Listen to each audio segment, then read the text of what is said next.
28, 29 വാക്യങ്ങൾ വായിക്കാമല്ലോ.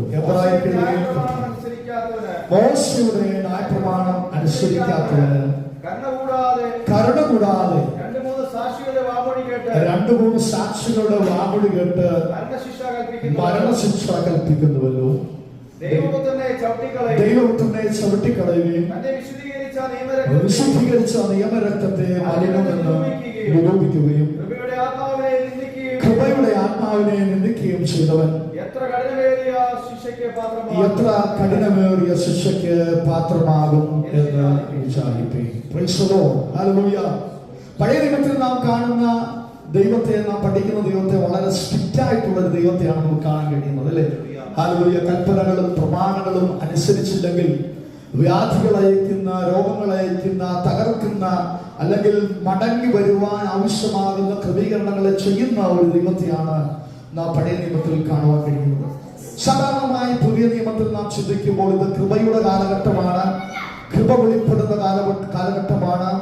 ഹല്ലേലൂയ. അതുകൊണ്ട് ശിക്ഷയില്ല എന്നൊരു ചിന്തയിലേക്ക് സാധാരണ നമ്മുടെ ചിന്തകളും മാറ്റപ്പെടാറുണ്ടെങ്കിലും എബ്രായ ലേഖനകർത്താവ് ഹല്ലേലൂയ പഴയ നിയമ ലേഖനങ്ങളെ, പഴയ നിയമ പുസ്തകങ്ങളെ കൂടെ കോട്ട് ചെയ്തിട്ട് പുതിയ നിയമത്തെ താരതമ്യപ്പെടുത്തി പറയുന്ന ഭാഗമാണ് ഇപ്പോൾ നാം വായിച്ചത്.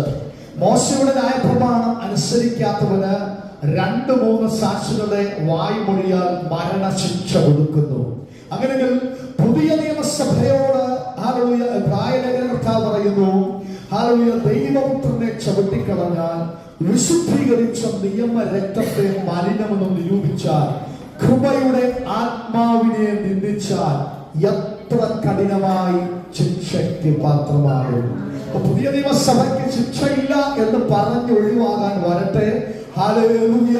അവിടെ പറയുന്നു, കൃപയുടെ ആത്മാവിനെ നിന്ദിക്കരുത്, ദൈവപുത്രനെ ചവിട്ടിക്കളയരുത്. ഇവിടെ ഒരു പദം ശ്രദ്ധിക്കുക, നിയമരക്തത്തെ മലിനമെന്ന് നിരൂപിക്കരുത്. നിയമരക്തം എന്നൊരു പദം അവിടെ നമുക്ക് കാണാൻ കഴിയുന്നുണ്ട്.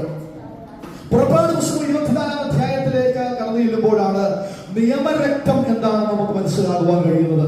പുറപ്പാട് പുസ്തകം 24-ാം അധ്യായം 7-8 വാക്യങ്ങൾ നമുക്ക് വായിക്കാം. അവൻ നിയമപുസ്തകം എടുത്ത് ജനം കേൾക്കെ വായിച്ചു, കൽപ്പിച്ചതൊക്കെയും ഞങ്ങൾ അനുസരിച്ച് നടക്കുമെന്ന് അവൻ പറഞ്ഞു. അനുഗ്രഹിക്കപ്പെട്ട ആലോചനകൾ ഉണർവിന്റെ ഭൂതങ്ങളൊക്കെ നാം ഓൾറെഡി കേട്ട് കഴിഞ്ഞു.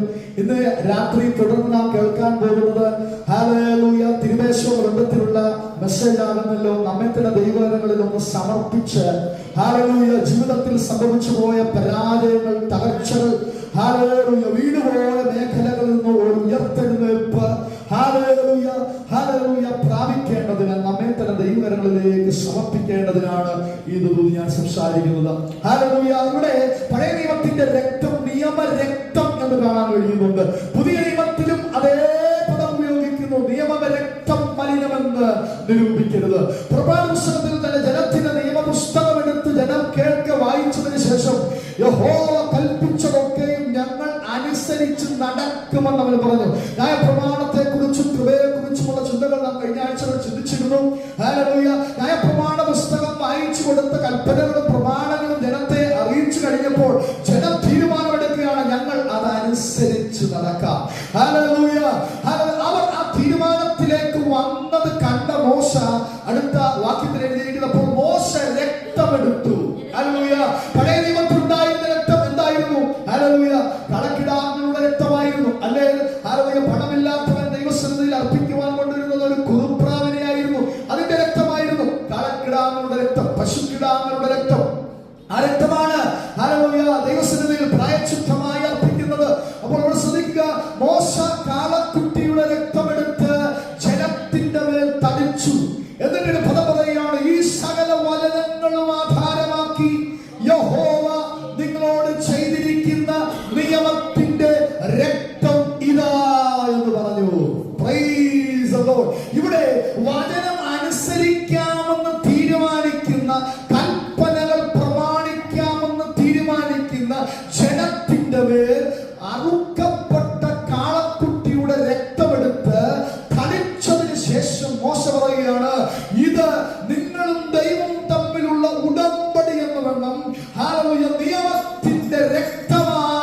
മേൽ തളിക്കുകയാണ്.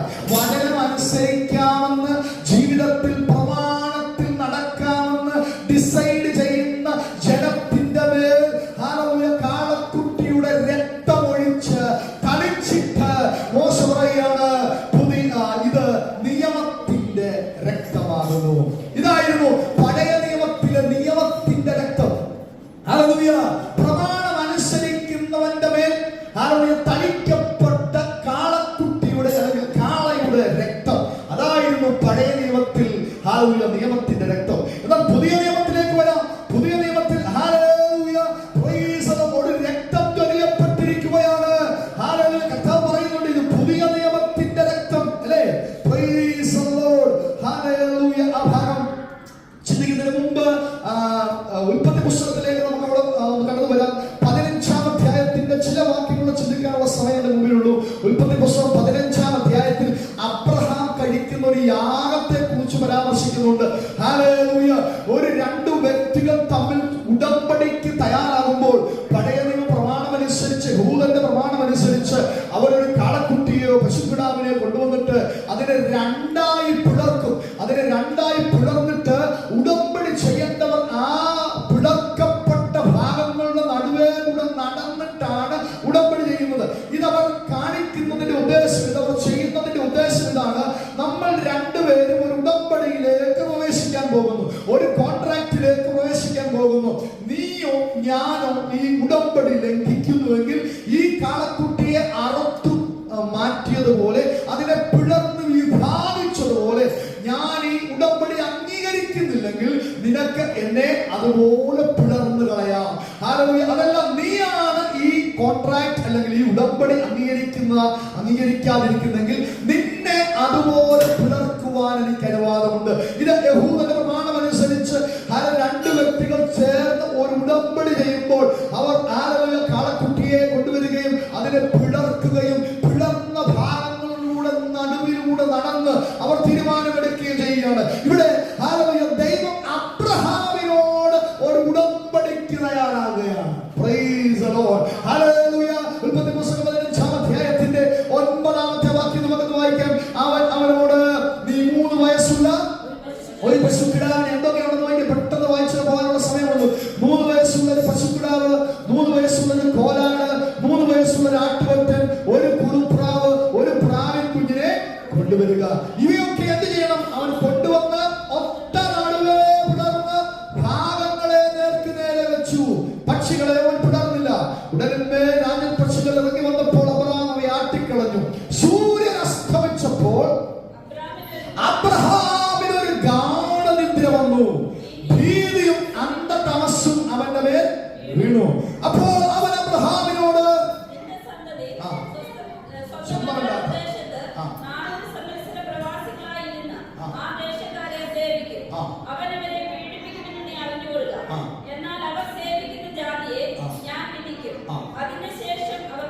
വളരെ സമ്പത്തോടുകൂടെ നിന്റെ ജനം പുറപ്പെട്ടു വരുന്ന ഒരു സമയമുണ്ട്. എന്നാൽ അതിനു മുമ്പ് 400 സംവത്സരം അവർ പ്രവാസികളായി മാറും. പെട്ടെന്ന് ഹല്ലേലൂയ ഈ മുറിക്കപ്പെട്ട പിളർന്ന ഭാഗങ്ങൾ വെച്ചതിനു ശേഷം അബ്രഹാമിന് ഒരു ഗാഢനിദ്ര സംഭവിക്കുകയാണ്. ഒരു അന്ധതമസ്സ് അവന്റെ മേൽ വീഴുകയാണ്. പെട്ടെന്ന് ദൈവം അവിടെ സംസാരിക്കുകയാണ്. ഹല്ലേലൂയ. 15-ാമത്തെ വാക്യം പറയുന്നു, നീയോ സമാധാനത്തോടെ നിന്റെ പിതാക്കന്മാരോട് ചേരും, നല്ല വാർദ്ധക്യത്തിൽ അടക്കപ്പെടും. 4-ാം തലമുറക്കാർ ഇവിടേക്ക് മടങ്ങി വരും. 17-ാമത്തെ വാക്യം ശ്രദ്ധിക്കുക. 2 പേർ ചേർന്നുള്ള ഉടമ്പടിക്ക് മുമ്പ് ഒരു കാളക്കുട്ടന്റെ പിളർന്ന ഭാഗത്തിന്റെ നടുവിലൂടെ 2 പേർ ചേർന്നെടുക്കുന്ന ഉടമ്പടി പോലെ ഇവിടെ അബ്രഹാം മാത്രമേ ഉള്ളൂ അല്ലേ? പിളർന്ന ഭാഗങ്ങൾ വെച്ചിരിക്കുന്നു. ഒരു ഗാഢനിദ്ര അവന് വന്നിട്ട് അവന്റെ വാഗ്ദത്തത്തെ കുറിച്ചും അവനിൽ കൂടെ വെളിപ്പെടാൻ പോകുന്ന തലമുറകളെ കുറിച്ചും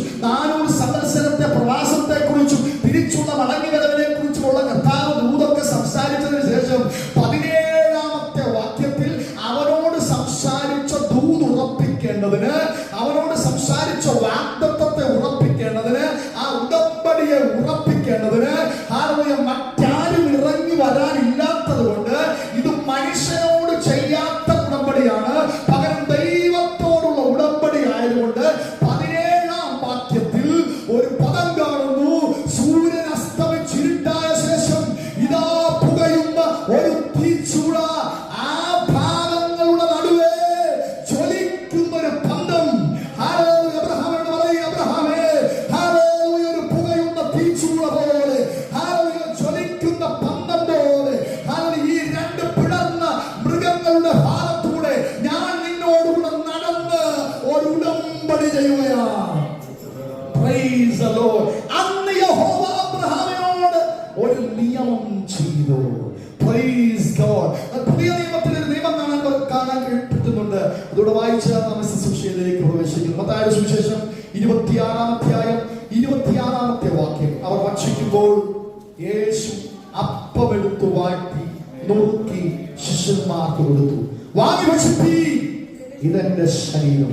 പിന്നെ പാനപാത്രം എടുത്ത് സ്തോത്രം ചൊല്ലി അവർ കൊടുത്തു. എല്ലാവരും നിന്ന് വിളിപ്പീൻ, അനേകർക്ക് വേണ്ടി പാപമോചനത്തിനായി ചൊരിയുന്ന പുതിയ നിയമത്തിനുള്ള എന്റെ രക്തം. Praise the Lord. കഴിഞ്ഞ ദിവസങ്ങളായി നാം ചിന്തിച്ചല്ലേ, പഴയ നിയമം കഴിഞ്ഞു പോയി, ന്യായപ്രമാണം കഴിഞ്ഞു പോയി, ശബത്ത് കഴിഞ്ഞു പോയി, പരിച്ഛേദന കഴിഞ്ഞു പോയി, ഹല്ലേലൂയ, ദേവാലയ ശുശ്രൂഷകൾ കഴിഞ്ഞു പോയി, പൗരോഹിത്യം കഴിഞ്ഞു പോയി, ഹല്ലേലൂയ, കാളകളുടെ യാഗം, പശുക്കിടാങ്ങളുടെ യാഗം കഴിഞ്ഞു പോയി, അവരുടെ രക്തം ചിന്തുന്ന അനുഭവങ്ങൾ കഴിഞ്ഞു പോയി. ഹല്ലേലൂയ, യേശു കർത്താവ് ഹല്ലേലൂയ തന്റെ ശിഷ്യന്മാർക്ക് തന്റെ ഹല്ലേലൂയ അപ്പത്തെയും പാനപാത്രത്തെയും കൊടുത്തിട്ട് പറയുകയാണ്, ഇത് പുതിയ നിയമത്തിലുള്ള എന്റെ രക്തമാണ്.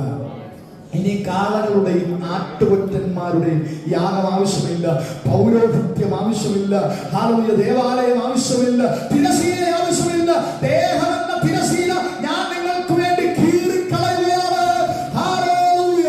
പഴയ നിയമത്തിൽ നിന്ന് യാഗമൃഗം ഹല്ലേലൂയ നടുവെ പിളർക്കപ്പെട്ട് ഹല്ലേലൂയ നിയമത്തിന്റെ രക്തത്തിന് വേണ്ടി ഏൽപ്പിച്ചു കൊടുത്തതുപോലെ പുതിയ നിയമത്തിൽ അവന്റെ ശരീരമാണ് കീറപ്പെട്ടത്. ദേഹമെന്ന തിരശീല കീറി ഉടവുചാലുകൾ പോലെ അവന്റെ ശരീരം കീറി മുറിക്കപ്പെട്ട് പഴയ നിയമത്തിൽ യാഗമൃഗത്തിന്റെ രക്തമെടുക്കപ്പെട്ട് ദൈവം ഉടമ്പടി ചെയ്തതുപോലെ പുതിയ നിയമസഭയോട് ഉടമ്പടി ചെയ്യാൻ വേണ്ടി ഒരുവൻ തന്റെ ശരീരത്തെ കീറുവാൻ, ദേഹമെന്ന തിരശീലയെ കീറിക്കളയുവാൻ, ഉടവുചാലുകൾ പോലെ അതിനെ കീറി മുറിക്കുവാൻ ഏൽപ്പിച്ചു കൊടുത്തത് ഈ പുതിയ നിയമത്തിന് വേണ്ടിയാണ്. Praise the Lord. ഇന്ന് രാത്രി ദൈവങ്ങളിലേക്ക് ഒന്ന് സമർപ്പിക്കുവാൻ കഴിയുമോ?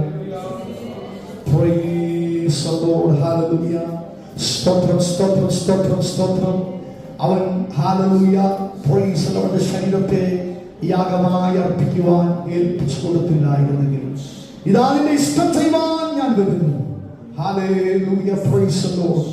ഹല്ലേലൂയ. പിതാവിനോടുള്ള സമത്വം മുറുകെ പിടിക്കാതെ താൻ ഭൂമിയിലേക്ക് ദാസരൂപമെടുത്ത് വേഷത്തിൽ മനുഷ്യനായി ഹല്ലേലൂയ ക്രൂശിലെ വർണ്ണത്തോളം തന്നെ തന്നെ താഴ്ത്തിയവൻ അവന്റെ ശരീരത്തെ യാഗമായി സമർപ്പിച്ചത് മാനവരാശിയുടെ മുഴുവൻ പരിഹാരത്തിന് വേണ്ടിയാണ്.